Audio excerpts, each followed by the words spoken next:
Please introduce yourself and the affiliation you have here at the forum. Thank you for this invitation. My name is Monica FERIA TINTA. I am a barrister at 20 Essex, practicing from London. And I'm here to speak on human rights and environment. This Forum for Democracy, the theme is, can democracy save the environment? Can you say a few words about that question? Yes, I think it's a very key question right now. In the past, environmental issues were seen as something disconnected from human rights. But in the last years, we've seen an increasing awareness of how human rights are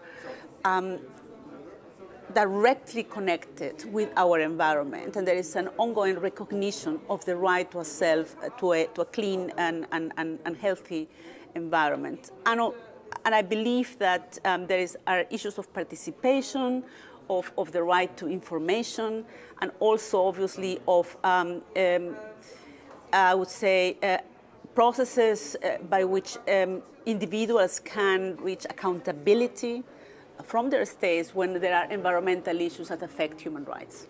And in your work as a barrister, as a litigator, you have first-hand experience or very close experience of the effects of ordinary people of climate change. Perhaps you could talk a little about that, about the case you're working on at the moment. You know, you just use a very important word, and this is ordinary people. I think that ordinary people have are increasingly being affected every day by the impacts of climate change. And not just ordinary people beyond the boundaries of Europe, but I think within Europe itself. And I give you a couple of examples. One of the cases I've been working on concerns a coal mine. This coal mine is located in Colombia. It's the largest coal mine in Latin America, and one of the biggest in the world, and it's open pit coal mining. The companies that own the mine are based, two of them are incorporated within European countries, but they own the mine, and the mine has been active for the last 30 years. What I witnessed as a lawyer, because I was instructed to represent an indigenous people living literally within that territory, more or less 1 kilometer away from one of the pits, is massive devastation concerning environmental degradation of the land. Coal mining requires a lot of water, and it creates this type of coal mining also uses explosives, and that means that there's a lot of dust. So there is clearly contamination of the air, of the water, and with that also there's an affectation of the plants that used to exist there, which were extremely important for the food sovereignty of the indigenous community. Now, this coal served to power our iPads, our iPhones, our telephones here in Europe. And you know, for me, it was the first time I ever realized about this, how connected it could be, something that's happening far away with, if you want, my own, what I do every day, and also where I bank, because obviously these projects receive financing from European banks, and probably even from my own bank. So it poses the question of how connected we are in the world, and to what extent our development has a correlation of an environment that is, devastated somewhere else. And so it poses a big question for me. And you're also involved in the case in the Torres Strait Islanders. Can you explain a little how they're being affected by climate change? Yes, this is a case concerning First Nations peoples in Australia. Now, they have been trying to get their government, their state, to address the fact that the islands where they live are sinking. So the sea level rise now is very noticeable. And they're very concerned that in just a few years they won't be able to live there anymore. And obviously they have a big connection with the land. And they cannot just move away because of the cultural practices. So they brought this to a court, and this is the first ever case. It's the first international case based on human rights arguments that actually has brought climate change as a human rights issue before the UN. And what outcome are they seeking? What for them would be a successful case? Right. So some of the rights that are being raised there is the right to life, understood as if you want, as a right to have positive actions being taken by the state in question, and also other rights concerning a right to privacy because their homes are affected. You know, the sea level rise destroys their homes, etc. So there are two main outcomes that this case is about. It is not really about compensation of any sort, but it's rather about hoping to get the UN to order the state in question to take adaptation measures to ensure that they can survive in these islands. For example, seawalls or even plants that nowadays can be introduced so that the erosion is not in the way it is right now, but also mitigation measures most importantly, and that is to adapt the policies that the state has in a manner that it complies with the aspirations of the Paris Agreement and the goals that the state itself has set up as part of its own obligations under the Paris Agreement. So it is, in that sense, very clear as to what it expects from the state. For example, the state will have to phase out coal, to if you want, reconsider its own policies and adapt them going for a target of 1.5. So both of these cases, what seems to be a key thread is accountability. Is that right? And accountability is a key component of democracy. Is that a fair assessment? Absolutely, absolutely. The Paris Agreement is a binding treaty. However, there are no enforcement mechanisms. And what we have seen is in the last 5 years, individuals, citizens expected their governments to take action. However, because there is no mechanism that can actually make them accountable for what they are doing or what they are not doing, people are going to courts.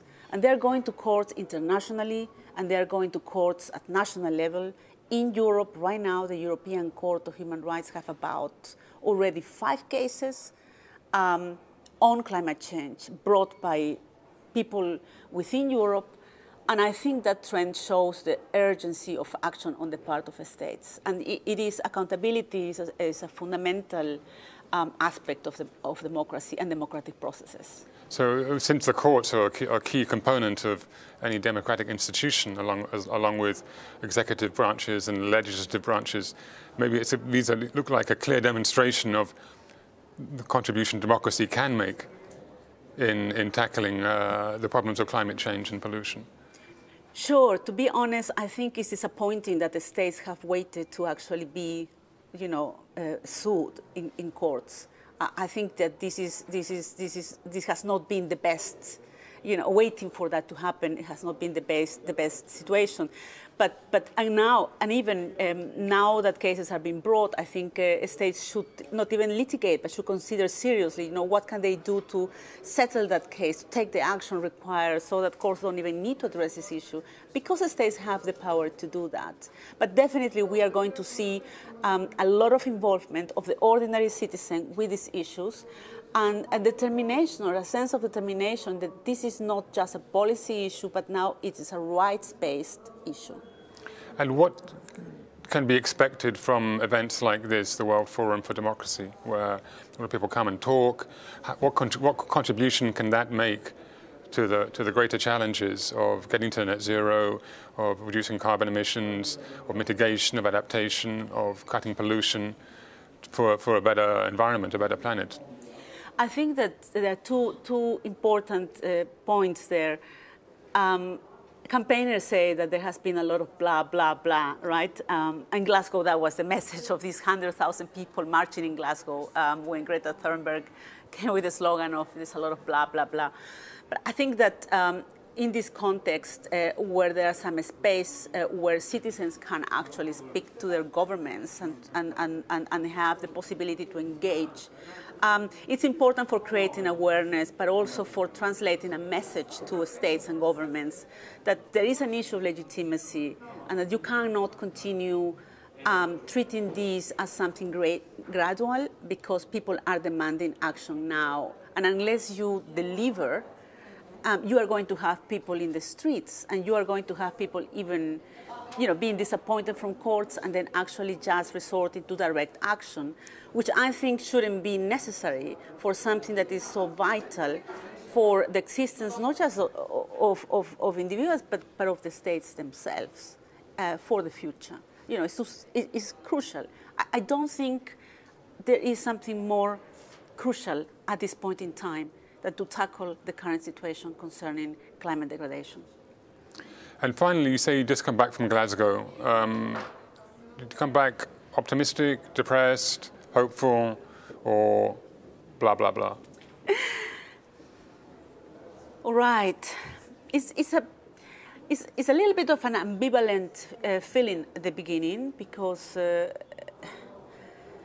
I was in Poland some years ago in Katowice when we had also COP, and nothing major came out of that COP. But what happened after that COP was, for example, the Torres Strait Islander case that came about. So you have both aspects. If there is not something delivered, something is going to happen otherwise. And I have the feeling here that it's a bit the same. I was so surprised about the amount of ordinary people now focusing on this topic. You didn't see that some years ago. And also the level of awareness and consciousness of the science behind this discussion, and on issues concerning rights. And people are going to enforce those rights. So some years ago, to talk about this as a human rights issue was unthinkable. And now you are having the average person speaking in that sense. I have a great confidence in the youth, and I have great confidence that states that are most vulnerable about the situation are also very keen on action. And I think that that's more or less where action probably is going to come from, creating pressure, and I'm sure that other states will have to follow suit because of these initiatives. So I'm hopeful. Thank you. I mean, before we wrap up, is there any other key message you'd like to convey to the viewers of these videos? Yes, I think that if you are interested on this topic and on your own, obviously, local reality, I think get information about in what way what happens locally is affecting things somewhere else. I think that's very important. It's an exercise of citoyennerie to know what decision making is being made there that actually involves you, but leads to things happening somewhere else.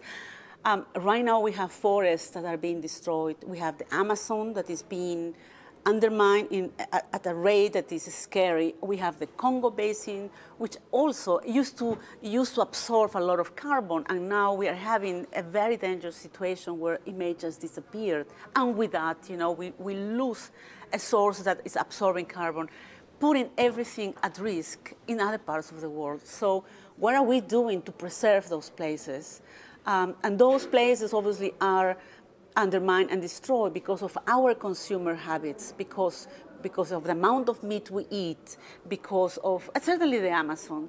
I stopped eating the amount of meat I used to eat. I mean, that's it. You have to look at your own consumer habits and see what can I change today about it. How can we think about life in a different way? And I think that concerns us all. Thank you very much. I'm going to ask you to just stay seated until we hear a message saying you're free to go, because they just wanted you to stay sitting just for a few moments. But thank you very much for my pleasure. For your time.